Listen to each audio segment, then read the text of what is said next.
नमस्कार। इस कोरोना काल के दौरान में मैं फिर से आप लोगों से रूबरू हो रहा हूँ और इसमें सबसे प्रमुख जो मुद्दे हैं, उसमें मैं ये देख रहा हूँ कि जिस तरह से अस्पतालों की हालत है, वो सबको पता है। लेकिन इस बीच में कुछ लोग बहुत अच्छे ढंग से उनके हाथ मदद के लिए आगे आए हैं और इतने अच्छे लेवल से आए हैं कि जैसे कि पहाड़ों में ऑक्सीमीटर तक पहुँचाना, थर्मोमीटर पहुँचाना और जगह-जगह इस बारे में लोगों की मदद करना कि जो कोरोना काल में एक बड़ी समस्या गाँव में जो आ रही है इस समय, क्योंकि शहर तो ऑलरेडी कोरोना से जूझ रहे हैं और धीरे-धीरे वे इस बीमारी से परिचित होते हुए अब उभरने का भी उन्होंने तरीके ढूँढ लिए हैं और जो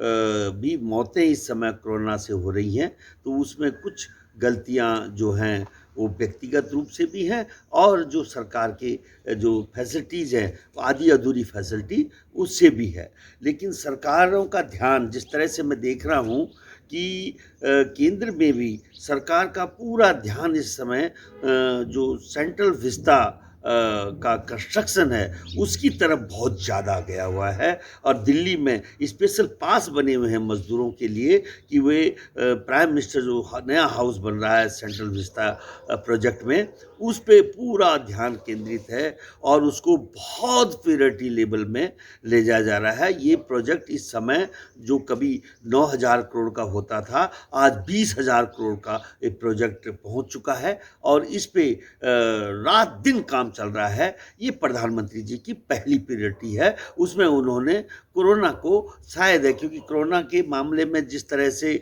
वैक्सीनेशन के लिए त्राहिमाम मचा हुआ है, जिस तरह से ऑक्सीजन के लिए त्राहिमाम मचा हुआ है, तो उस तरफ जो सुविधाएँ हैं, जन सुविधा है, उस पे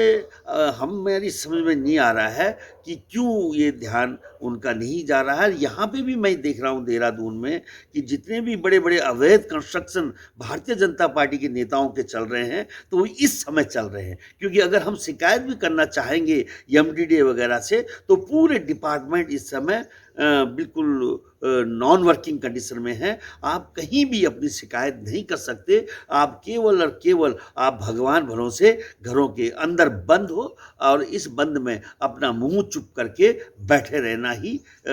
इसमें है। कहीं बाहर भी अगर जा रहे हो, अगर बूढ़े माता-पिता जी अगर बीमार हैं, उनके लिए अगर दवाई के लिए भी जाना है, तो जिगरा बड़ा करना पड़ेगा क्योंकि कहीं ऐसा ना हो कि पुलिस की लाठी खानी पड़े। तो इन तमाम चीज़ों को लेते हुए मैं उन लोगों का शुक्रगुज़ार करता हूँ, लेकिन इस समय कुछ लोग ऐसे भी हैं जो मिनी हॉस्पिटल तक बनाने लग गए हैं, तो उसमें हमें ऐसा लगता है कि सरकार के काम सरकार के ही पास रहने दो और उसमें जो स्वास्थ्य विभाग है, उसको एक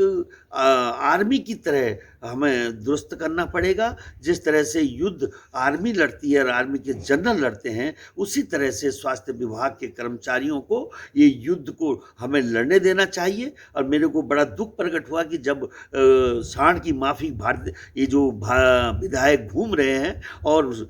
हमारे सीएमओ को और मेडिकल अफ़सरों को इस पीरियड में डाँट-झपट कर रहे हैं कि बता 5 मिनट में कि कितने बिस्तर यहाँ पे लगे हुए हैं। ये शोभा नहीं देता। इस समय हमें शांति से अपने इन वॉरियर्स के पीछे हाथ रखना चाहिए और सहानुभूति का हाथ रखना चाहिए। उनके जो हौसले हैं, उनको बुलंद करना चाहिए।